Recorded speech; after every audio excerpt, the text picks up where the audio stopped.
क्या में एरल के नए ट्रैवल शुरू हुई। एक ऐसी ट्रैवल जिसमें उसे नए साथी मिलेंगे, गहरे मिस्ट्री सामने आएंगे और जहां उसका साहस और डिटर्मिनेशन हर कदम पर परखा जाएगा। जब गाड़ी ब्रेस्किया के दरवाजों तक पहुंची तो एरल ने महसूस किया कि यह शहर वाकई विशाल और अलग ही दुनिया का था। ऊंची ऊंची दीवारें, चहल पहल भरी गलियां और हर ओर फाइटर्स की गर्मा गर्मी लगी थी। तलवारों की खनखनाट और कवच की आवाजें हवा में घुली हुई थी। उसी समय कोचमैन ने एक्सेप्ट किया कि वो नॉर्मल चालक नहीं है, सच में वो होली नाइट सोशल क्लास का फाइटर था, जिसने लगातार फाइट और खून खराबे से बचने के लिए समय समय पर गाड़ी चलाने का काम अपनाया। उसके लिए ये एक तरह का नॉर्मल काम था जिससे उसे आम जीवन का स्वाद मिलता था। कोचमैन ने ओरल को समझाया कि ब्रेस्किया जैसे बड़े शहर में गिल्ड से जुड़ना इम्पोर्टेंट है। यहाँ ज्यादातर तलवारबाज और फाइटर अपने जीवन यापन के लिए बैटल टूर्नामेंट में हिस्सा लेते हैं और टूर्नामेंट में एंटर केवल गिल्ड के मेंबर होने पर ही मिलता है। उसने चेतावनी दी कि हर गिल्ड भरोसेमंद नहीं होता और कई गिल्ड धोखेबाज और मतलबी भी हो सकते हैं। इतना कहकर वो चला गया और एरल पहली बार अकेले ब्रेस्किया की गलियों में उतरा। शहर सच में बहुत ही चहल पहल वाला था। हर सड़क पर भर्ती करने वाले लोग खड़े थे, रंग बिरंगे झंडे फहर रहे थे और नए मेंबर को आकर्षित करने की कोशिश की जा रही थी। कई गिल्डों में अपने दफ्तरों के बाहर शानदार सजावट रखी थी। एरल सब देख रहा था, लेकिन वो सावधानी से केवल सबसे अच्छा गिल्ड चुनना चाहता था। भीड़ के बीच एक सुनहरे बालों वाली यंग वुमेन एरल तक पहुंची। उसने चुपके से उसके पास जाने और ध्यान खींचने की कोशिश की, लेकिन एरल ने अनजाने ही उसकी चालाकी से बच निकला और वो यंग वुमेन पूरी तरह से शॉक्ड हो गई। उसे यकीन नहीं हो रहा था कि ओरल अभी तक उससे अट्रैक्ट क्यों नहीं हुआ, इसलिए उसने अपने गिल्ड में शामिल होने का इनविटेशन रखा। एरल ने इस प्रयास को गंभीरता से नहीं लिया। उसने सोचा कि अगर कोई गिल्ड इस तरह होकर लोगों को खींचने की कोशिश कर रहा है तो वो गिल्ड भरोसेमंद नहीं हो सकता। यंग वुमेन का गिल्ड सच में किसी और ही डायरेक्शन में जा रहा था। वो किसी भी तरह नए मेंबर जोड़ने के लिए कोशिश कर रही थी, लेकिन एरल ने उस पर ध्यान नहीं दिया और उससे केवल ये जानकारी निकाली कि इस एरिया का सबसे strongest guild black blade guild है। ब्लैक ब्लेड गिल्ड शहर में सबसे बड़ा इमारत है, लेकिन जब एरल वहां पहुंचता तो देखता कि गिल्ड में एंटर की आशा रखने वालों की एक लंबी लाइन लगी हुई है। सैकड़ों लोग अपनी बारी का इंतजार कर रहे थे। एरल ने पेशेंट रखा और अंत तक उसकी बारी आई। क्लर्क ने उसे इम्पोर्टेंट प्रोसेस समझाई। गिल्ड में शामिल होने के लिए पहले एक एग्जाम देना पड़ता है और एग्जाम में केवल वही बैठ सकता है जिसके पास एडवांस सोशल क्लास हो। जब एरल ने बताया कि वो क्लासलेस है तो क्लर्क ने उसका मजाक उड़ाया और उसे लाइन से बाहर निकाल दिया। यह एक्सपीरियंस एरल के लिए बहुत ही ज्यादा दुख भरा था, लेकिन उसने पेशेंट बनाए रखा और डिमांड की कि उसे एग्जाम देने का मौका मिलना चाहिए। फिर भी नियमों को ध्यान में रखते हुए उसे एक्सेप्ट नहीं किया गया। इसके बाद एरल ने लगभग पूरे शहर में हर गिल्ड का दरवाजा खटखटाया। हर जगह उसने इनविटेशन दिए और कभी कभी अपनी पहचान छिपाई और उसे झूठ भी बोलना पड़ा, लेकिन हर गिल्ड ने उसका कार्ड जांच कर ये जान लिया कि वो क्लासलेस है और सब ने उसे ठुकरा दिया। धीरे धीरे ये साफ हो गया कि कोई भी गिल्ड उसे एक्सेप्ट करने को तैयार नहीं होगा। निराशा के कारण एरल को अपनी माँ की कही हुई बातें याद आई। उसने ट्रैवल से पहले उसे एक लेटर दिया था। वो लेटर उसकी माँ के पुराने गिल्ड के लिए सिफारिश लेटर था। उसने कहा था कि अगर एरल कभी मुसीबत में हो तो उस लेटर को लेकर उनके पुराने गिल्ड में पहुंचे। उस गिल्ड के मेंबर उसकी माँ का बहुत सम्मान करते थे और वो कंफर्म ही एरल को एक्सेप्ट कर लेंगे। इस याद के साथ एरल ने एक नई आशा पाई। उसने शहर की गलियों में उस पुराने गिल्ड की तलाश शुरू की। ये खोज आसान नहीं थी क्योंकि ब्रेस्किया में अनगिनत गिल्ड थे और हर इमारत किसी न किसी फ्लैग और क्वालिटी के लिए जानी जाती है। इसी बीच वही सुनहरे बालों वाली यंग लेडी जिसका नाम लिलिया था फिर से उसका सामने आ खड़ी हुई। उसका गिल्ड बिखरने के कगार पर था और उसे हर हाल में एक नए मेंबर की जरूरत थी। उसने फिर से एरल को अपने गिल्ड में शामिल होने के लिए मनाने की कोशिश की। उसकी सिचुएशन इतनी बुरी थी कि उसने सड़क पर घुटनों के बल बैठकर भीख मांगनी शुरू कर दी, यहाँ तक कि उसने अपनी गरिमा तक की छोड़ दी और ऐसी बुरी सिचुएशन में लोगों के सामने गिड़गिड़ाने लगी। लेकिन एरल पहले ही वहां से जा चुका था।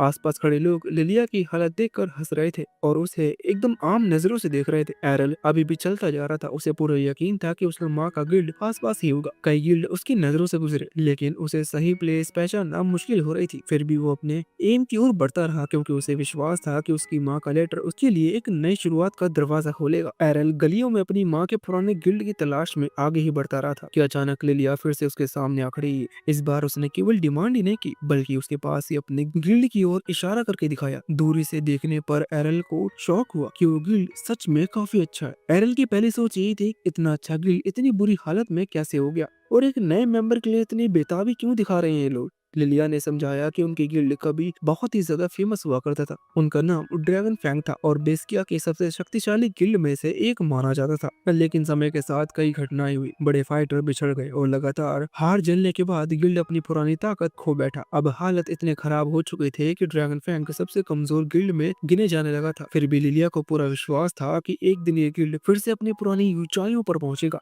एरल ये सुनकर चौंक गया। ड्रैगन फैंग नाम सुनते ही उसे अपनी माँ का लेटर याद आया, क्योंकि वही उसकी माँ का पुराना गिल्ड था। ये कोइंसिडेंस बहुत ही अजीब था। अचानक उसका माइंड बदल गया और उसने लिलिया की बातों को काफी ध्यान से सुनना शुरू किया, इसलिए वो उसके साथ उस गिल्ड में चला गया। गिल्ड के अंदर पहुंचकर लिलिया ने उसे एक रूम में बिठाया ताकि वो आगे की प्रोसेस पर बात कर सके। लेकिन तभी वहाँ उसका पिता मौजूद था, जो गिल्ड के प्रेसिडेंट मुखिया भी था। वो व्यक्ति बेहद टूटा हुआ था। उसकी चाल में भारीपन और उसके चेहरे पर हारे हुए का बोझ साफ साफ झलक रहा था। उसने एरल पर नजर डाली और ये देखकर कि लिलिया फिर एक नए मेंबर को लेकर आई है, उसने निराशा में कहा कि यहाँ समय बर्बाद ना करे, क्योंकि ये गिल्ड अब खत्म हो चुका है। ये कहकर वो बाहर चला गया। लिलिया को इस बात की शर्मिंदगी हुई, लेकिन उसने एरल को अपने पिता के बारे में बताया। उसके पिता कभी बेस्किया के सबसे स्ट्रॉन्ग तलवारबाज हुआ करते थे। उनका नाम पूरे शहर में गूंजता था, लेकिन एक फाइट में उन्होंने अपना हाथ खो दिया और उसी दिन से वो टूटा हुआ महसूस करने लगे। लिलिया को लगा कि गिल्ड के नेता को इस हालत में देखकर एरल का विश्वास टूट जाएगा। लेकिन हैरानी की बात ये थी कि एरल ने निर्णय लिया कि वो यहीं शामिल होगा। एरल के लिए शायद एकमात्र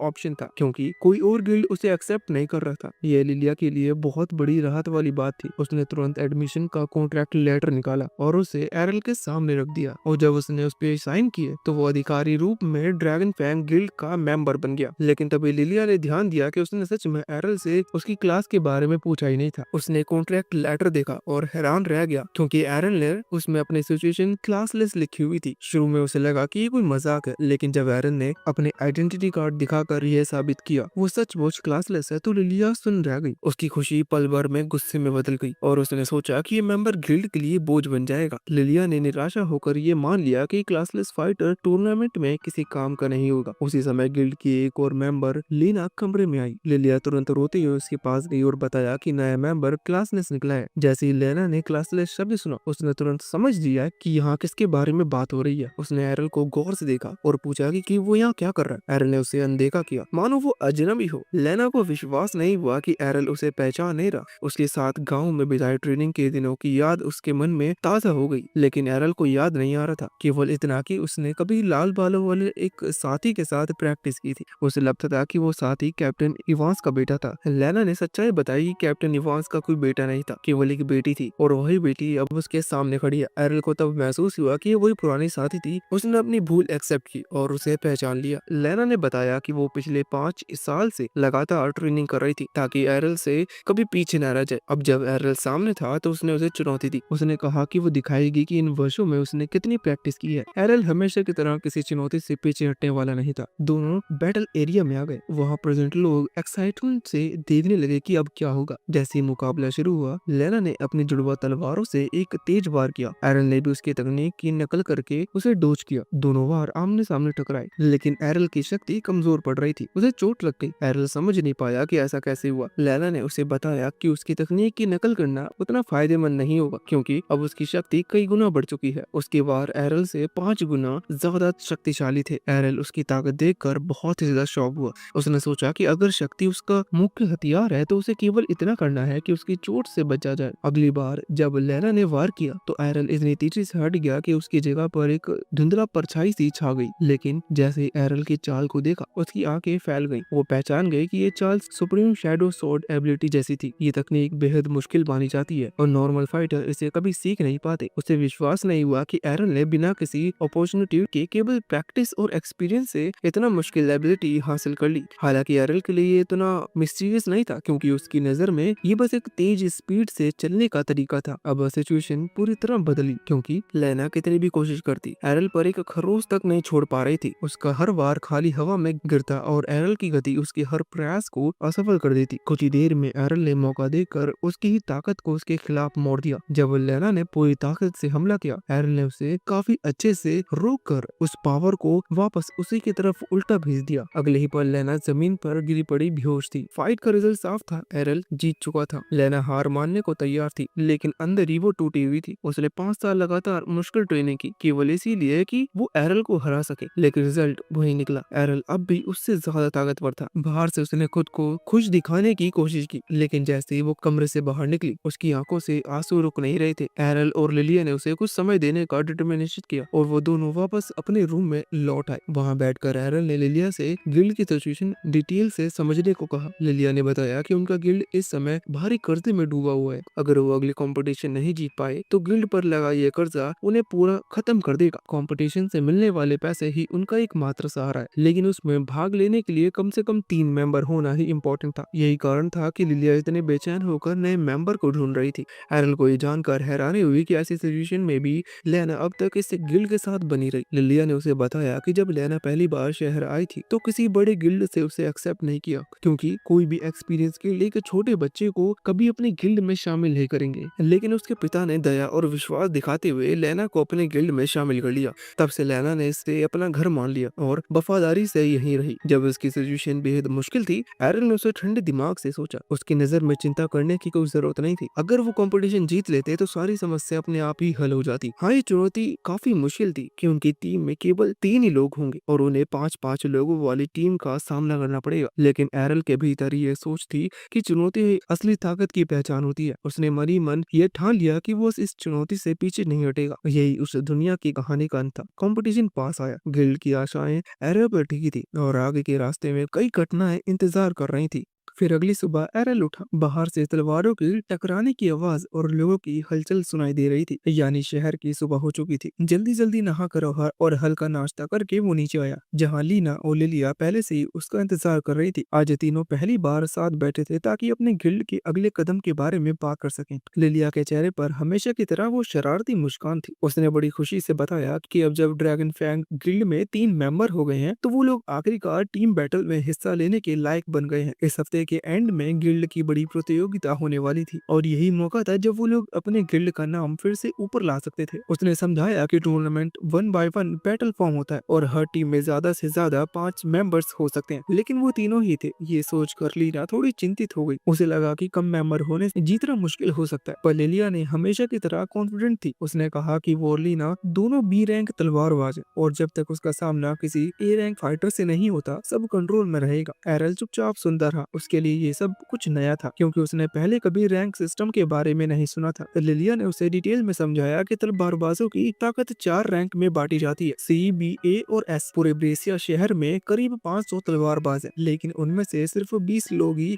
ए रैंक के हैं। लीना और लिलिया दोनों बी रैंक पर थीं और क्योंकि एरल ने लीना को हराया था तो लिलिया को पक्का यकीन था कि वो भी कम से कम बी रैंक जितना ताकतवर ही है। उसका कहना था कि अगर किस्मत ने थोड़ा साथ दिया और सामने ए रैंक टीम नहीं आई तो जीतना कोई बड़ी बात नहीं होगी। बात करते करते लिलिया को याद आया कि टूर्नामेंट की टीम लिस्ट शायद कोलोसियम की नोटिस बोर्ड पर लग चुकी होगी, तो उसने कहा कि वो जाकर देखती है कि उनका मुकाबला किससे है। लिलिया के जाने के बाद लीना उठी और बोली कि वो थोड़ी ट्रेनिंग कर ले, लेकिन तभी एरल ने उसे रोका। उसने कहा कि उसे कुछ पूछना है। उसने सीधा पूछा क्या लीना के पास सिर्फ ताकत बढ़ाने की शक्ति है या कुछ और भी है। लीना ने बताया कि उसके पास एक स्पेशल स्किल है। ये स्किल उसकी डिवाइन प्रोटेक्शन को ज्यादा देर तक एक्टिवेट रखती है, यानी उसकी स्टेमिना और टफनेस बढ़ाती है। एरल ने थोड़ी देर सोचा और फिर समझ गया कि इसकी लड़ाई में बहुत काम हो सकती है। उसने मन ही मन ठान लिया कि अगर वो इसे किसी तरह खुद सीख ले तो उसकी ताकत कई गुना बढ़ जाएगी। उसने लीना से कहा कि वो उस पर वार करे ताकि वो बिना किसी डिवाइन प्रोटेक्शन के अपनी सहन शक्ति बढ़ा सके। लीना को पहले तो लगा कि वो मजाक कर रहा है, उसे थोड़ा अजीब भी लगा, लेकिन एरल का चेहरा देखकर साफ था कि वो बिल्कुल सीरियस है। वो सच में ट्रेन करना चाहता था। लीना ने हिचकिचाते हुए कहा कि ये नामुमकिन है, क्योंकि स्किल्स गॉड का आशीर्वाद होता है और हर व्यक्ति की क्लास पर निर्भर करता है। लेकिन एरल शांत था। उसे पूरा भरोसा था कि अगर उसने ट्विन ब्लेड और शैडो स्किल जैसी तकनीकें खुद दोहरा ली तो ये भी कर सकता है। उसने अपने शब्दों को साबित करने के लिए लीना से उसकी तलवार मांगी। लीना को समझ में नहीं आया कि वो क्या सोचता है, क्योंकि उसकी तलवार एक नॉर्मल तलवार से 5 गुना भारी थी। बिना ब्रूट स्ट्रेंथ स्किल के कोई भी उसे उठा नहीं सकता था। लेकिन जब एरल ने बिना किसी परेशानी के तलवार को मयान से निकाला और हवा में एकदम आसानी से घुमा दी, लीना की आंखें खुली की खुली रह गई। वो यकीन नहीं कर पा रही थी कि एरल ने मुस्कुराते हुए कहा कि कुछ स्किल जरूर ताकत बढ़ाती होती है, लेकिन असली ताकत मेहनत और लगातार ट्रेनिंग से आती है। उसने बताया कि वो सालों से अपने शरीर पर मेहनत कर रहा है और ये उसकी असली पावर है। लीना अब सब समझ गई थी कि एरल बाकी लोगों जैसा नहीं है, वो कुछ अलग है। उसने फैसला किया कि वो उसकी मदद करेगी, लेकिन साथ ही चेतावनी भी दी कि अगर उसे सच में मार खाना है तो फिर बाद में दर्द की शिकायत नहीं करनी चाहिए। कुछ ही देर बाद लिलिया भागकर हाफ्ते में वापस आई। उसके चेहरे पर साफ साफ घबराहट दिखाई दे रही थी। उसने बताया कि उसने टूर्नामेंट की लिस्ट देखी है और कसम से सबसे गंदी बात यह है कि उनका पहला मैच सीधा ब्लैक ब्लेड गिल्ड से फिक्स हुआ है, वही गिल्ड जिसके पास 8 ए रैंक तलवारबाज हैं। ये सुनकर लीना के चेहरे का रंग उतर गया, लेकिन लिलिया अभी पूरे कॉन्फिडेंस से भरी थी। उसने कहा कि चाहे अपोनेंट कितने भी मजबूत क्यों ना हो, ड्रैगन फैंग गिल्ड पीछे नहीं हटेगा। उसने ठान लिया था कि ये कंपटीशन न सिर्फ उनके गिल्ड का भविष्य तय करेगा, बल्कि ये भी साबित कर देगा कि अभी क्लासलेस कहे जाने वाले एरल में आखिर कितनी ताकत छिपी है। लिलिया के जोश भरे भाषण के बाद जब वो थोड़ा शांत हुई तो उसे अचानक एहसास हुआ कि इस पूरे टाइम लीना लगातार एरल को तगड़ा पीट रही थी। वो चौंक कर बोली, पर लीना ने तुरंत सफाई दी कि ये सब तो एरल के कहने पर ही हो रहा है। और सच में एरल की हालत देखने लायक थी। चेहरे पर खरोच, कपड़े फटी हुई और शरीर पर नीले निशान थे, फिर भी वो शांत था, जैसे उसे दर्द ही ना हो रहा। वो उठा और ऐसा बोला जैसे कोई बात ही नहीं, और पूछा कि दोपहर का लंच में क्या बना है। लीना और लिलिया दोनों इस लेवल की सहन शक्ति पर हक्के बक्के रह गए। कुछ दिन बीते और आखिरकार वो समय आ गया जिसका सबको बेसब्री से इंतजार था। गिल्ड कंपटीशन का दिन। सुबह सुबह ड्रैगन फैंग गिल्ड के तीनों मेंबर्स अपने पुराने से कवच पहनकर क्लोसियम की ओर बढ़े। वहाँ हजारों लोग इकट्ठा थे। ऑडियंस का जोरदार शोर और आवाजें आसमान में गूंज रही थी। जब वो अपने मुकाबले का वेट कर रहे थे तभी उनके पास खड़े दो लोग बातचीत कर रहे थे। दोनों हंसते हुए कहते हैं कि ड्रैगन फैंग की किस्मत ही बेकार है जो उनका मुकाबला ब्लैक ब्लेड गिल्ड से पड़ गया। एक ने तो यहाँ तक कहा कि ड्रैगन फैंग कभी एक मशहूर गिल्ड हुआ करता था, लेकिन अब उनकी हालत इतनी खराब है कि उन पर पैसा लगाना तो सीधे सीधे बर्बादी है। ये सुनकर लिलिया का खून खोल उठा। उसका चेहरा गुस्से से लाल पीला हो गया और वो उन दोनों की तरफ बढ़ने लगी ताकि उन्हें सबक सिखा सके, लेकिन लीना ने तुरंत उसका हाथ पकड़ लिया और कहा कि अरे यार, बेकार के झगड़ों से नुकसान नहीं होगा। लिलिया ने मन मार कर कदम पीछे ले लिए। एरल को तो इन बातों से बिल्कुल भी फर्क नहीं पड़ा कि उसे लोगों की राय की टेंशन नहीं थी, लेकिन जब उसने सुना कि लोग इन मुकाबलों पर दांव भी लगाते हैं तो वो हैरान रह गया। लीना ने बताया कि क्लोसियम की हर लड़ाई पर सट्टा लगाया जाता है और उनके मुकाबले में ब्लैक ब्लेड गिल्ड के जीत के चांसेस ज्यादा माने जाते हैं। यानी अगर कोई ड्रैगन फैंग पर शर्त लगाए और वो जीत जाए तो उसे पूरे 20 गुना पैसे मिलेंगे। लिलिया को ये बात और भी चुभी। उसने सोचा कि अगर लोग उन पर भरोसा नहीं कर रहे तो वो खुद अपने ऊपर भरोसा करेगी। उसने तुरंत फैसला कर लिया कि वो अपनी गिल्ड की इमारत को दाव पर लगाकर एक बड़ा दाव लगाएगी ड्रैगन फैंग की जीत पर। एरल ने सर पकड़ लिया। बस यही से उसे समझ आया कि भाई ये गिल्ड कर्ज में डूबा है। इसी बीच एक जोरदार हंसी की आवाज पीछे से आई। लिलिया पलटी और उसके चेहरे पर गुस्सा छा गया। वहाँ जॉर्ज खड़ा था, ब्लैक ब्लेड गिल्ड का गिल्ड मास्टर। वो पूरा घमंड दिखाते हुए उनके सामने आया और बोला कि वो बस ऑल द बेस्ट कहने आया है, क्योंकि उसे पुराने अपोनेंट गिल्ड की यह हालत देखकर काफी मजा आ रहा है। उसने मजे लेते हुए ताना मारा कि अरे, इस ड्रैगन फैंग इतना फ्री हो गया है कि एक आवारा क्लासलेस को भी मेंबर बना दिया। लिलिया ने गुस्से से उसकी ओर देखा पर कुछ कहा नहीं, लेकिन जॉर्ज ने एक और बॉम्ब फोड़ा। उसने बताया कि उसने खुद इस टूर्नामेंट की टीमों की जोड़ी सेट करवाई थी ताकि ब्लैक ब्लेड गिल्ड का मुकाबला ड्रैगन फैंग से हो सके। वो बोला कि उसने तो उन पर मेहरबानी की, क्योंकि अब जब वो ब्लैक ब्लेड गिल्ड से लड़ेंगे तो सारा शहर उन्हें देखेगा। अगर वो किसी तुक्के से जीत गए तो उन्हें नाम और पैसा दोनों मिलेगा। मगर तभी उसने ठंडी हंसी हंसते हुए कहा कि ये जीत सिर्फ अगर पर टिकी है। समय बीतते बीते कोलोसियम में तहलका मचा हुआ था। माहौल पूरा गर्म था। ऑडियंस की आवाज पूरे मैदान में धमाकेदार तरीके से गूंज उठी। फाइनली आज का सबसे बड़ा मैच शुरू होने वाला था। ड्रैगन फैंग गिल्ड के 3 बंदे एरिना की ओर बढ़े। जब उन्होंने ब्लैक ब्लेड गिल्ड की टीम लिस्ट चेक की तो एरल थोड़ा हैरान हुआ। जॉर्ज, जो खुद लड़ने को इतना मरा जा रहा था, उसने पार्टिसिपेट ही नहीं किया, लेकिन जब उसने बाकी टीम देखी तो उसे तुरंत समझ आ गया कि उसकी जरूरत ही नहीं है। पूरी की पूरी टीम ए रैंकर्स से भरी हुई थी। ये देख कर लिलिया और लीना थोड़ी घबरा गई, लेकिन एरल के चेहरे पर एक अलग ही खुशी थी। उसके अंदर एक जोश उमड़ आ रहा था, मानो ये डर नहीं बल्कि टॉप लेवल की चुनौती हो। उसे खुशी थी कि आज उसे नए स्किल देखने और सीखने का मौका मिलेगा। लिलिया ने मुंह बनाकर उसे याद दिलाया कि एरल, सीरियस हो जाओ, ये कोई टाइम पास नहीं है। इस लड़ाई पर उनकी गिल्ड का फ्यूचर टिका है। तभी घंटी बची और तभी ब्लैक ब्लेड गिल्ड का एक मेंबर सामने आया जिसका नाम था जियो, जो अपनी तेज तलवारबाजी और ब्लिंक डैश स्किल के लिए जाना जाता था। फिर अनाउंसर ने ड्रैगन फैंग की ओर देखा और जब उसने नाम पढ़ा तो वो बहुत ही ज्यादा हैरान रह गई और उसे अपनी आंखों पर यकीन नहीं हो रहा था, क्योंकि अपोनेंट जो था वो था एरल क्लासलेस। पूरा मैदान जोर से गूंज उठा। ऑडियंस में चर्चा शुरू हो गई। किसी को विश्वास नहीं हो रहा था कि कोई बेकार सा क्लासलेस भी टूर्नामेंट में हिस्सा लेने आया है। कई लोग हंसने लगे, कुछ ने मजाक उड़ाया और जियो को ये सुनकर बेइज्जती महसूस हुई कि उसे किसी ऐसे व्यक्ति से लड़ा जा रहा है जो क्लासलेस है। मुकाबला शुरू हुआ। जियो ने टाइम वेस्ट नहीं किया और ब्लिंक डैश मारा और झट से एरल के सामने आकर उसके छाती में तलवार घुसा दी। ऑडियंस ने सांस रोक ली, लेकिन अगले ही पल सबके होश उड़ गए। तलवार हवा में धसी थी और एरल की जगह सिर्फ एक धुंधली छाया खड़ी थी। असली एरल तो उसके पीछे था। ये उसकी शैडो स्किल का कमाल था। जियो पूरा शॉक हो गया। उसे समझ में नहीं आया कि क्लासलेस व्यक्ति ऐसे हाई फाई तकनीक कैसे इस्तेमाल कर सकता है, लेकिन वो एक एक्सपीरियंस्ड फाइटर था। उसने तुरंत अपनी रणनीति बदली। अभी ये सिर्फ पावर की नहीं बल्कि तेज दिमाग और क्विक रिएक्शन की लड़ाई थी। मैदान की हवा में तलवारों की गोली उठी, धूल उड़ने लगी और ऑडियंस अब एकदम खामोश थी और वो बस देख रहे थे। जियो ने सोचा कि उसने एरल की चाल समझ ली है। उसे ओवर कॉन्फिडेंस था कि एरल केवल 3 परछाइयां बना सकता है, और जब उसने उन तीनों को उड़ा दिया तो उसने मान लिया कि असली एरल अब उसके सामने होगा। उसी ओवर कॉन्फिडेंस में वो जरा सा रिलैक्स हुआ और बस उसी पल असली एरल उसकी परछाई के पीछे से एकदम से प्रकट हुआ। उसकी गति इतनी तेज थी कि कोई समझ भी नहीं पाया कब उसने धप्पा मारा और कब जियो वहीं ढेर हो गया। पूरा सन्नाटा छा गया। फिर अचानक सीटियां और तालियां टूट पड़ी। किसी ने भी कभी सोचा नहीं था क्लासलेस यंग बंदा जिसने किसी गॉड से कोई वरदान तक नहीं पाया इतनी आसानी से एक ए रैंक फाइटर को हरा देगा। लिलिया और लीना दोनों एरल की जीत पर भरोसा थे, लेकिन उन्होंने नहीं सोचा था कि ये इतना ज्यादा फटाफट हो जाएगा। एरल को जीत से ज्यादा इस बात की टेंशन थी कि वो जियो की थ्रस्ट स्किल को पकड़ क्यों नहीं पाया। उसके लिए हर मुकाबला केवल जीतना नहीं बल्कि कुछ नया सीखने का मौका था। उसने तय किया कि इस कला को वो बाद में आराम से प्रैक्टिस से समझेगा। दूसरा मैच शुरू हुआ और सामने था एक डबल स्वॉर्ड वाला बंदा। जैसे ही वो लड़का आगे बढ़ा, एरल ने तुरंत आराम से उसकी चालों का आइडिया लिया। अपोनेंट के पहले वार को रोकने के बाद एरल ने अपने ट्विंग ब्लेड स्लैश से इतनी परफेक्ट स्पीड में पलटवार किया कि वो फाइटर वहीं का वहीं चित हो गया। ये दूसरी जीत थी और भीड़ अब पूरी तरह एरल एरल चिल्ला रही थी। तीसरा बंदा यार एक जबरदस्त बॉडी वाला बैबरीरियन था। उसका शरीर लोहे जैसा था और वो हर पंच में तूफान जैसी शक्ति रखता था, लेकिन एरल की स्पीड उसके लिए बहुत ज्यादा थी। जब उसने एरल पर भारी प्रहार करने की कोशिश की तभी एरल एकदम से उसकी पीठ के पीछे पहुंचा और एक करारे वार से उसे नॉकआउट कर दिया। लीना को आज तक विश्वास नहीं हो रहा था कि एरल ने अकेले दम पर 3 ए रैंक प्लेयर्स को पछाड़ दिया। वहीं लिलिया की आंखें में प्राउड और एक्साइटमेंट झलक रही थी। उसके मन में अब ये विश्वास बैठ चुका था कि शायद एरल अकेले ही पूरा टूर्नामेंट जीत जाएगा। एरल का चौथा मुकाबला अब तक का सबसे टफ था। इस बार सामने जो लड़का खड़ा था उसके पास एक इतनी बड़ी और भारी ढाल थी कि उस तक वार पहुंचाना नामुमकिन सा लग रहा था। एरल ने कई बार कोशिश की, लेकिन हर बार उसकी तलवार बस ढाल से टकरा कर रह जाती। इसके बावजूद उसने हार नहीं मानी और ना ही फोकस छोड़ा। वो चुपचाप हर मूव पर नजर रखे हुए था, जैसे कोई मौके की तलाश में हो। कुछ देर में एरल को समझ में आ गया कि शील्ड बैरियर थकने लगा है और तभी एक सही टाइम देकर उसने एक जोरदार किक मारी। ढाल उसके हाथ से छूटकर गिर गई। ये इतनी तेज अचानक हुआ कि खुद शील्ड बैरियर भी हक्का बक्का रह गया। ये ट्रिक एरल ने पहले एक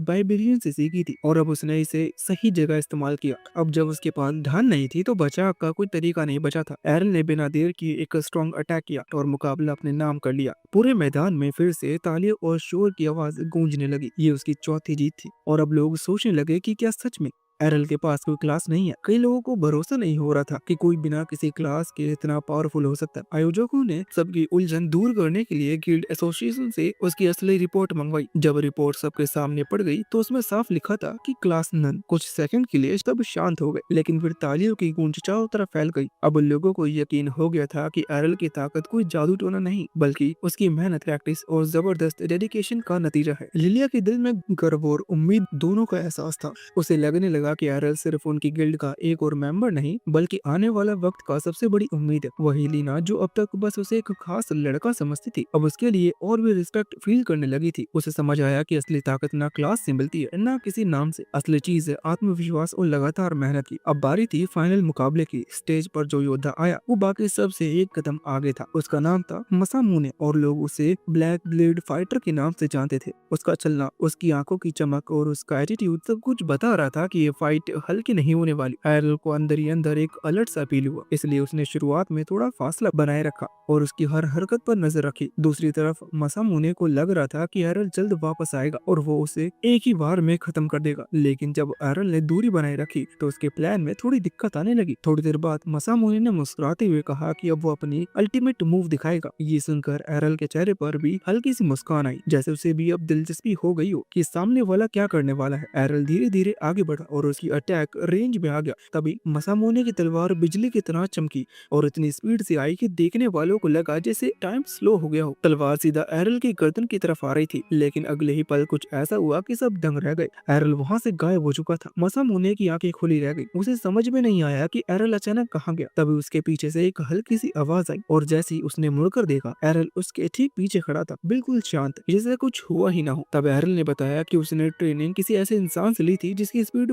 मसामुने से भी कहीं ज्यादा थी, इसलिए वो ऐसे तेज अटैक को देखकर समझ सकता है कि उन्हें आसानी से चकमा भी दिया जा सकता है। अभी लड़ाई सिर्फ ताकत या स्पीड की नहीं रह गई थी, ये उस एक्सपीरियंस, कॉन्फिडेंस और कंट्रोल की थी जो एरल ने सालों की मेहनत से कमाया था। ऑडियंस के लिए सिर्फ एक फाइट नहीं बल्कि इंस्पिरेशन बन गई थी। उन्होंने अपनी आंखें से देखा कि कैसे एक बिना किसी स्पेशल क्लास का इंसान सिर्फ अपने दम पर ही हर चुनौती को पार कर सकता है। उस दिन एरल ने सिर्फ एक और जीत नहीं हासिल की, बल्कि सबके दिलों में एक खास जगह बना ली, एक ऐसा फाइटर के तौर पर जो कभी हार नहीं मानता। अगले ही पल एरल ने वो मूव इस्तेमाल किया जो उसने अपनी माँ से सीखा था, पियर्सिंग टेम्पेस्ट। ये उसका आखिरी और सबसे पावरफुल अटैक था। उसकी तलवार तेजी से चली कि मसामुने को कुछ समझ में आता उससे पहले ही सब कुछ धुंधला होने लगा और वो सीधा जमीन पर गिर पड़ा, एकदम बेहोश। ये सब इतना जल्दी हुआ कि कई लोग तो पलक भी नहीं झपका पाए थे। पूरे अरीना तालियां, सीटियों और जोरदार जय जयकारों से गूंज उठा। कमेंडर्स ने एरल की जीत का ऐलान किया और लोगों ने खड़े होकर तालियां बजाई। स्टेज के पास खड़ी लीना और लिलिया ने एक दूसरे की तरफ देखा। उनके चेहरे पर एक अजीब फीलिंग थी, सरप्राइज, खुशी और थोड़ा सा रिलीफ भी। उन्होंने पूरे टूर्नामेंट में बिना एक भी वार किए जीत हासिल कर ली थी, क्योंकि एरल ने अकेले सब संभाल लिया था। जब एरल मंच से नीचे आया, लिलिया इतनी एक्साइटेड हो गई कि खुशी से उछलती हुई उसकी तरफ दौड़ी और उसे गले लगाने की कोशिश की, लेकिन एरल ने बिना सोचे एक साइड स्टेप लिया और वो चूक गई। दरअसल उसकी भी बहन जब वो छोटा था तब अचानक गले लगाने की कोशिश करती थी और तब से उसकी आदत बन गई थी कि ऐसे पलों में वो खुद ब खुद हट जाता था। उसी वक्त उसकी नजर लीना पर पड़ी, जो शायद अनजाने में अपनी बाहें फैला चुकी थी, जैसे वो भी उसे गले लगाने वाली थी। लेकिन जैसे ही उसे एहसास हुआ कि वो क्या करने जा रही है, वो जल्दी पीछे हट गई और धीरे से माफी मांग ली। एरल हल्का सा मुस्कुराया, उसे कोई दिक्कत नहीं थी, लेकिन उसके मन में एक फनी सा ख्याल आया कि अगर लीना ने अपना वो भारी कवर उतार कर गले लगाया होता तो शायद वो पल थोड़ा कम अजीब और ज्यादा कंफर्टेबल होता। उधर ऑडियंस में एक कोना था जहां जॉर्ड चुपचाप बैठा सब देख रहा था। उसकी आंखों में साफ गुस्सा झलक रहा था। उसे अपनी हार हजम नहीं हो रही थी। उसके चेहरे के हाव भाव बता रहे थे कि वो इस हार को भूलेगा नहीं और किसी न किसी दिन इसका हिसाब जरूर चुकाएगा। उस रात हमारे हीरोज ने अपनी जीत का जोरदार जश्न मनाया। खाना शानदार था और लिलिया ने तो खुशी में एक जाम भी उठा लिया। वो बोली कि जीत के बाद का जश्न बिना पिए अधूरा है। एरल हैरान रह गया कि लिलिया की उम्र इतनी हो गई है कि वो पी सकती है, जबकि बाकी दोनों हीरोज को सिर्फ जूस से काम चलाना पड़ा। लिलिया अब भी एरल से शादी करना चाहती है और उसे कहती है कि वो इतना शर्मीला क्यों बनता है, लेकिन एरल एक बार फिर मना कर देता है। वो साफ कहता है कि बात शर्म की नहीं है। लिलिया उसे याद दिलाती है कि वो एक बड़ी उम्र की औरत है जो इसका ख्याल रख सकती है,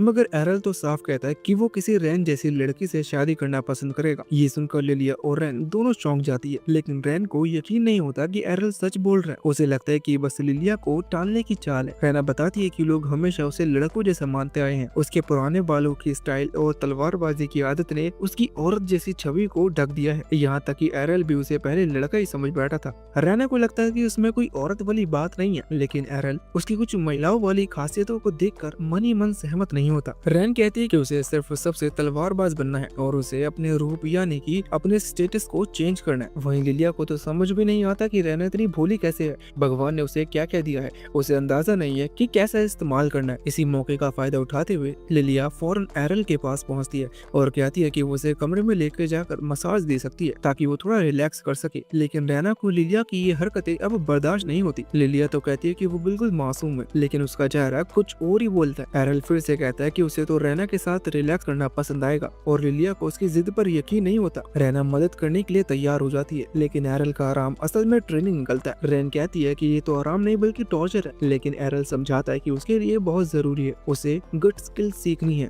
और इसके लिए उसे तब तक मार खाना पड़ेगा जब तक कि वो हद से पार न चला जाए। इस ट्रेनिंग के लिए उसे ऐसे साथी की जरूरत है जिस पर वो भरोसा कर सके और उसके लिए रैना से अच्छा कोई नहीं। रैना को अच्छा लगता है कि एरल उस पर इतना भरोसा करता है, लेकिन बिना किसी बचाव के उसे पीटना कुछ ज्यादा ही क्रूर लगता है। लेकिन तभी रॉड वहाँ आकर चिल्लाता है कि सब चुप रहो ताकि मैं सो सकूं। वो पूछता है कि इतनी रात को शोर क्यों मचा रहे हो, क्या कोई टूर्नामेंट हार गया है? लिलिया फौरन बताते कि उन्होंने तो ब्लैक ब्लेड जैसी मशहूर टीम को हरा दिया है। रॉड को यकीन नहीं होता और वो सोचते हैं कि शायद ब्लैक ब्लेड ने अपने नए लोगों को भेजा होगा, लेकिन लिलिया बताते हैं कि उनके सभी विरोधी ए रैंक के वाले थे। जब वो ये भी बताता है कि एरल ने अकेले ही सबको हरा दिया तो रोड हैरान रह जाता है। अब उसे लगता है कि ये लड़का वाकई में बहुत ताकतवर है। लिलिया ये खुशखबरी भी देती है कि इस जीत से उन्हें इतनी कमाई हुई है कि गिल्ड की सारी जरूरतें भी पूरी हो जाएंगी। वो कहती है कि अब उनका गिल्ड फिर से अपने पुराने दौर में लौट सकता है, लेकिन रॉड को उसकी ये उम्मीदें ज्यादा लगती है। उसका कहना है कि इस दुनिया की सच्चाई कुछ और है। ऐसे ताकतवर लोग ज्यादा दिन किसी छोटे गिल्ड में नहीं रुकते, उन्हें बड़ी गिल्ड्स पैसे और ताकत का लालच देकर अपनी तरफ खींच लेती है। लेकिन लिलिया बताती है कि उसने इसका इंतजाम भी कर लिया है, क्योंकि वो एरल से शादी करने वाली है, जिससे वो गिल्ड छोड़ ही नहीं पाएगा। एरल फिर से याद दिलाता है कि उसने ऐसा कोई वादा नहीं किया। रॉड को और भी निराशा होती है और वो अपनी बेटी से कहता है कि इस गिल्ड को बचाने की कोशिश बेकार, उसे अपनी जिंदगी किसी बेहतर काम में लगानी चाहिए। तभी एरल पहली बार कुछ बोलता है और लिलिया की तरफदारी करता है। एरल ने जब देखा कि रॉड हमेशा हार मानकर बैठा रहता है तो वो चुपचाप नहीं रह पाया। उसने कहा कि भले ही लिलिया दिमाग से थोड़ी खाली हो, लेकिन वो कम से कम कोशिश तो करती है, जो कि उस इंसान से कहीं बेहतर है जो हार मानकर कुछ करता नहीं। रॉड को ये सीधा सपाट बहुत बुरी लगती है, लेकिन एरल को हैरानी थी कि रॉड आखिर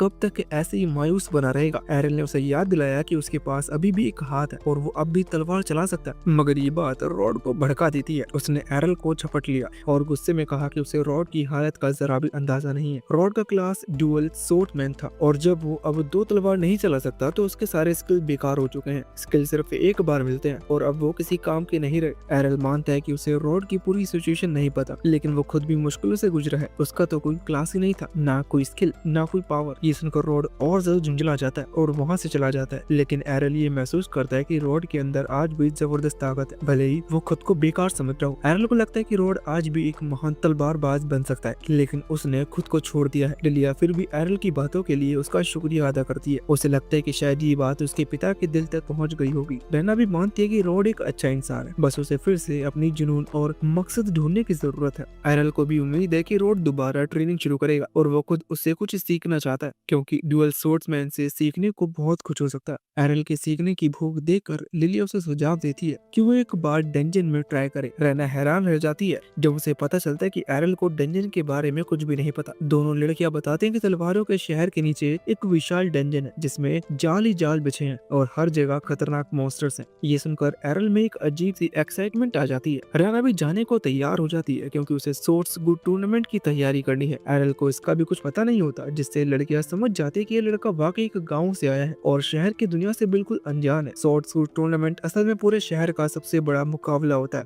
जिसमें दुनिया भर के सबसे ताकतवर तलवारबाज हिस्सा लेते हैं। लिलिया को पहले से पता था कि एरल इसमें भाग लेना चाहता है, इसलिए वो उसके लिए पहले ही रजिस्ट्रेशन फॉर्म ले आई थी। लेकिन जब एरल उसे बिना कुछ कहे फाड़ देता तो सब हैरान रह जाते हैं। रैना को लगा था कि एरल भाग लेना चाहता है, लेकिन वो बताता कि लिलिया ने उसे धोखे से शादी के प्रपोज पर साइन करवाने की कोशिश की थी। लिलिया हंसते हुए कहती है कि ये तो बस एक मजाक था, लेकिन एरल उसकी गर्दन पकड़कर उसे सबक सिखा देता है। इस सब के बीच किसी अंधेरे कोने में कोई उन सब पर नजर रखे हुए होता है। ये शख्स जॉर्ज के लिए काम करता है और वो बताता है कि एरल और उसके दोस्त अगले दिन डेंजन में जा रहे हैं। जॉर्ज इसे अपने बदले का सही मौका मानता है। वो डेंजन में उनके लिए एक हादसा सेट करेगा, ऐसा कि कोई उसे पकड़ न सके। वो पागलों की तरह हंसता है और कहता है कि उसे कोई रोक नहीं सकता। अगली सुबह लिलिया पूरी तैयारी में होती है कि वो एरल को अपना हुस्न से पटा कर रहेगी। उसका प्लान होता है कि वो उसे एक स्वीट सा किस देकर जाएगा, लेकिन एरल जाग जाता है और उसे पकड़ लेता है। थोड़ी देर बाद पूरी टीम डेंजन के निकलती है। एरल सोच रहा होता है कि डेंजन कोई अंधेरी गुफा जैसी जगह होगी, लेकिन वहाँ पहुंचकर वो देखता है कि चारों तरफ भीड़ है। इसका कारण ये है कि सोर्स गो टूर्नामेंट बहुत नजदीक है और सभी योद्धा अनुभव लेने के लिए डेंजन में जा रहे हैं। लिलिया समझाती है कि डेंजन में एक टेलीपोर्टेशन सील होता है, जिससे लोग पहले से पहुंचे हुए फ्लोर्स पर जा सकते हैं, लेकिन उससे ऊपर नहीं। जैसे लिलिया 12th फ्लोर तक और रहना 14th फ्लोर तक जा सकती है, लेकिन एरल पहली बार आया तो उसे पहले फ्लोर से शुरू करने होगा। एरल को थोड़ा निराशा होती है क्योंकि वो सीधे ताकतवर मॉन्स्टर से लड़ना चाहता था, लेकिन मजबूरी है। लिलिया कहती है कि कोई बात नहीं, वो उसे शॉर्टकट्स नीचे तक ले जाएगी, जिससे रैना को अकेले जाने का मौका मिल जाता है, लेकिन वो चाहती थी कि सब साथ में जाएं।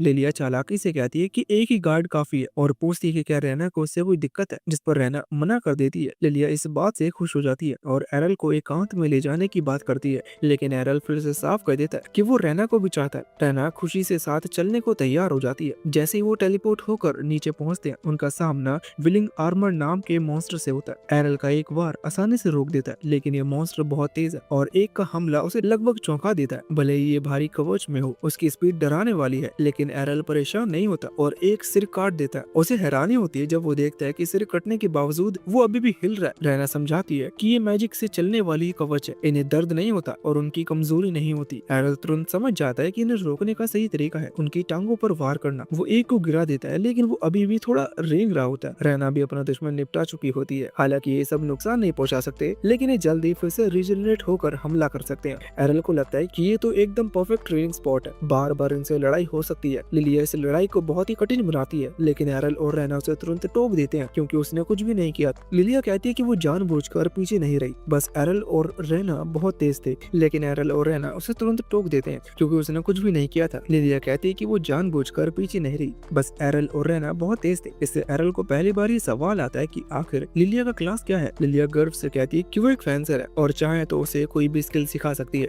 एकदम डिटेल में। एरल को स्किल सीखना बहुत पसंद है, तो वो सोचता है कि फेंसर के बाद एक एडवांस क्लास क्या होता है। उसे याद आता है कि उसकी माँ का क्लास स्वॉर्ड प्रिंसेस था और लिलिया से कुछ नया सीखने को नहीं मिलेगा। लिलिया को ये बात बुरी लगती है क्योंकि उसे लगता है कि इसके लिए एकमात्र चीज है जो एरल उसमें देखता है। फिर भी वो कहती है कि वो उसे कुछ सिखा सकती है, जो कि है दया। लेकिन एरल उसे नजरअंदाज करके आगे बढ़ जाता है। उसी वक्त उन्हें किसी की मदद के लिए पुकार सुनाई देती है। वो एक बुरी तरह घायल लड़का होता है जो बताता है कि उसने एक नया रूम खोला है और वहाँ खतरनाक ट्रैप में फंस गया। ये डंजन में आम बात है, लेकिन उसकी चिंता है कि उसके दोस्त अब भी उस कमरे में फंसे हुए हैं। वो नहीं चाहता कि वो उन्हें छोड़कर बाहर निकले, इसलिए वो हीरोज से उन्हें बचाने की भीख मांगता है। रैना तुरंत मदद करने को तैयार हो जाती है, लेकिन लिलिया रुकने को कहती है। रैना को लगता है कि शायद प्लान बनाने के लिए कह रही है, लेकिन लिलिया तो कुछ और ही सोच रही होती है। उसका कहना होता है कि जब तक मेहनत की सही कीमत न मिले, जब तक कोई काम नहीं करना चाहिए। एरल को यकीन नहीं होता कि वही लड़की है जो कि थोड़ी देर पहले उसे दया सिखाने की बात कर रही थी। लिलिया कहती है कि डेंजन की दुनिया में सब अपने लिए जीते हैं, अगर मदद चाहिए तो कीमत चुकानी होगी। तभी घायल लड़का लिलिया को पहचान लेता है। खुश होकर बताते हैं कि वो ब्यूटीफुल स्वॉर्ड्समैन मैगजीन के स्पेशल एडिशन में आ चुकी है और सोचती है कि अब वो फेमस हो रही है। लेकिन ये लड़का बताता है कि उसने एक आर्टिकल पढ़ा था जिसमें लिलिया को एक बेवकूफ और एक बदनाम गिल्ड की मेंबर बताया गया था। लिलिया उस आदमी की बात सुनकर गुस्से में तिलमिला उठती है और तय कर लेती है कि अब उसे छोड़ देना चाहिए। लेकिन तभी वो आदमी बताता है कि उसके पास पैसे हैं, जुआ खेलकर जीते हुए। ये सुनकर लिलिया तुरंत मान जाती है और पैसे पकड़ लेती है। एरल को इस पूरे मामले में पैसे से ज्यादा उस आदमी को लेकर शक होता है। उसे लगता है कि इस आदमी के शरीर पर कुछ ज्यादा ही खून है। लिलिया इसे अजीब नहीं मानती क्योंकि जब किसी की डिवाइन प्रोटेक्शन खत्म हो जाती है तो बहुत खून बहते हैं। हर कोई एरल जैसा मजबूत नहीं होता, लेकिन जब भुगतान हो चुका है, लिलिया कहती है कि अब मदद की जा सकती है और वो आदमी उन्हें रास्ता दिखाने लगता है। एरल के दिल में अभी भी वो बेचैनी है। उसे याद आता है कि जब उसने इतना खून बहाया था तब वो खुद अपने पैरों पर खड़ा नहीं हो पाया था। उसे होली वाटर से ठीक किया गया था। इससे एरल तय करता है कि इस आदमी की चोट नकली है। उसे नहीं पता कि वो आदमी क्या प्लान कर रहा है, लेकिन उसे दिलचस्पी लगने लगती है, इसलिए वो खेलने का नाटक करता है और साथ ही चल पड़ता है। जब वो उस छुपे कमरे के पास पहुंचते हैं तो लड़कियों को वहाँ कोई दिखता नहीं। वो आदमी चिंता जताता, लेकिन एरल को आसपास कोई खतरा महसूस नहीं होता। रहना सोचती है कि शायद वो देर से पहुंचे, जबकि लिलिया कमरे में पड़े खून के बड़े से गड्ढे को देख घबरा जाती है, मगर डर की बजाय वो इस बात से खुश हो जाती है कि वहाँ एक गोल्ड कॉइन पड़ा था। वो दौड़कर उसको उठाने जाती है, लेकिन कॉइन छूते ही एक जादुई जाल स्टार्ट हो जाता है। एरल तुरंत कहता है कि ये सही नहीं है और रहना समझ जाती है कि एक टेलीपोर्टेशन ट्रैप है। तभी वो आदमी अपना असली नाम बताता है। उसका नाम था डिल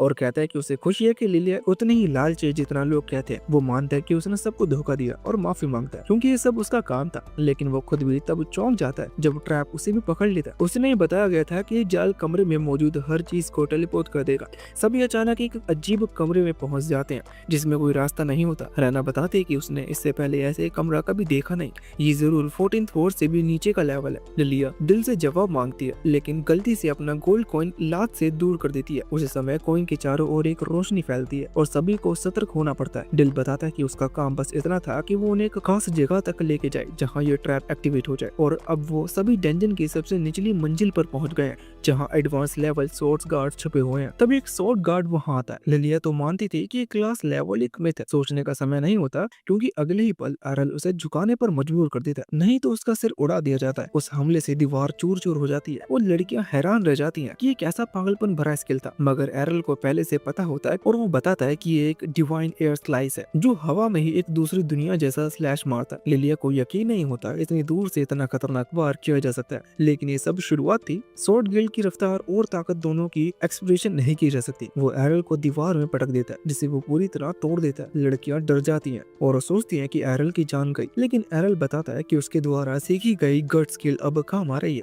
इतने ज्यादा हमले के बावजूद कि डिवाइन प्रोटेक्शन ज्यादा काम नहीं आई। एरल थोड़ी दूर दूरी बनाता है और अब सामने खड़ा इस मॉन्स्टर से एक ऐसा स्वॉर्ड गार्ड जिसके पास डिवाइन स्टेप जैसी अल्टीमेट मूवमेंट स्किल है, जो एरल के ब्लिंक डैश से भी ऊपर है। जहाँ कोई और होता तो इस हालत में डर से कांपने लगता, वही एरल इसे अपना सबसे बड़ा एग्जाम मानता है। सबको हैरानी होती है कि वो इस वक्त लड़ाई की सोच रहा है। फिर एरल गायब हो जाता है और उसका जबरदस्त हमला शुरू होता है। लड़कियों ने पहले कभी किसी को इतनी तेजी से हमला करते हुए नहीं देखा था। लिलिया को तभी एहसास होता है कि एरल ने शायद अभी अभी डिवाइन स्टेप कॉपी कर लिया है। तभी वो स्वॉर्ड गार्ड अपनी असली शक्तियां दिखाता है, जिससे पूरा कमरा कांप उठता है और सब जमीन पर गिर पड़ते हैं। किसी के शरीर में हिलने तक की ताकत नहीं बचती और पूरी ऊर्जा खींच ली गई थी। लेकिन एरल तब भी खड़ा रहता है, पूरी तरह नॉर्मल। ऐसा इसलिए क्योंकि उसने ये दबाव पहले झेला हुआ है अपनी माँ के साथ ट्रेनिंग करते वक्त। शुरुआत में ये सब बहुत मुश्किल था, लेकिन सालों की कठोर ट्रेनिंग के बाद वो इसे सहन करना सीख चुका था। उसे याद आता है कि उसकी माँ ने बताया था कि डिवाइन प्रेजेंस स्किल से जब कोई अपने दुश्मन को फ्रीज करता है तो उसके बाद वो अक्सर इन्फिनिटी ब्रेक इस्तेमाल करता है, एक ऐसा हाई स्पीड चॉपिंग अटैक जिसे रोकना लगभग नामुमकिन होता है। उस वक्त एरल ने कहा था कि उसे बस खड़े रहने में ही अपनी सारी ताकत लगानी पड़ रही है, खुद को बचाना मुश्किल होगा। लेकिन उसकी माँ ने कहा था कि वो थोड़ा हल्का हाथ रखेगी। हालांकि एरल जानता था कि उसकी माँ कभी भी ताकत काबू में नहीं रख पाती थी। एरल की माँ ने भले ही वादा किया था कि वो इन्फिनिटी ब्रेक को हल्के में इस्तेमाल करेगी,